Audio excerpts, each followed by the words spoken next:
Good morning. আজি ৰাতিপুৱাই উঠি মই যাবলৈ লৈছোঁ চন্দ্ৰপুৰত মোৰ বেষ্ট ফ্ৰেণ্ডৰ ঘৰলৈ দেই। আৰু বহুত দিন যোৱা নাছিলোঁ সিহঁতৰ ঘৰত, আজি বহুত দিনৰ মই যাবলৈ লৈছোঁ। গতিকে অকণমান কিবা লৈ ল'লোঁ দোকানত সোমাই, মিঠাই আৰু কিবা কিবি অকণ লৈ মই গাড়ীত উঠিলোঁ। আৰু গাড়ীত উঠি গৈ পালে তাইৰ ঘৰলৈ অকলে আহিছোঁ। আমাৰ আৰু ষ্টাৰ্ট হৈ গ'ল আৰু নাটকবিলাক।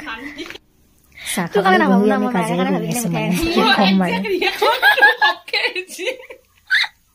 মই হলি তোৰ কথা ভাবি কিনে নিও তাই মিঠা বস্তু আজি তহঁতৰ কিমান বছৰ মূৰত আহিলো আমাৰ ঘৰত বছৰ হোৱা নাই দে নাই হোৱা দে বছৰ হৈছে তুই যদি আমাৰ তাতে হা বছৰ হোৱা নাই তেতিয়াহ'লে মই নহলতে যোৱা বছৰ কেনেকে হল কথা মই আগতে য়েছ চৰি মই তেতিয়া আগত তাৰপাছত ওপৰত আহি অকণমান ৰ'দ পোৱালোঁ যিহেতু তলত বহুত ঠাণ্ডা আছিলে।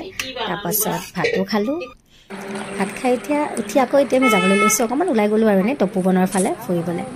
তপুবন পিকনিক প্লেচ হয় দেই। কুকুৰ দুটাই মৰম কৰি আছিলে।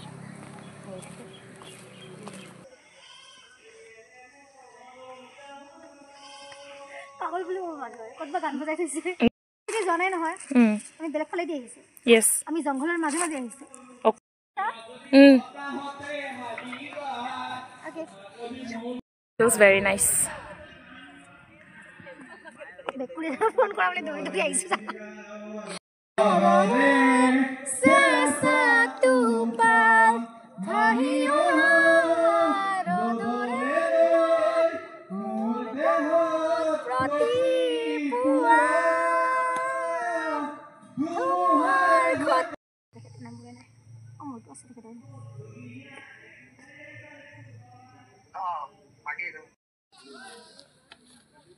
চাংঘৰত গৈ আছো মই। চাংঘৰ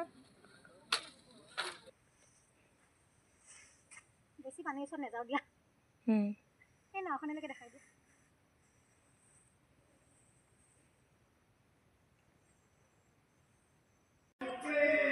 গাইজ বহুত মানুহ ইয়াতে মদ খাই হাল্লা কৰি আছে, আপোনালোকে শুনিব পাৰে।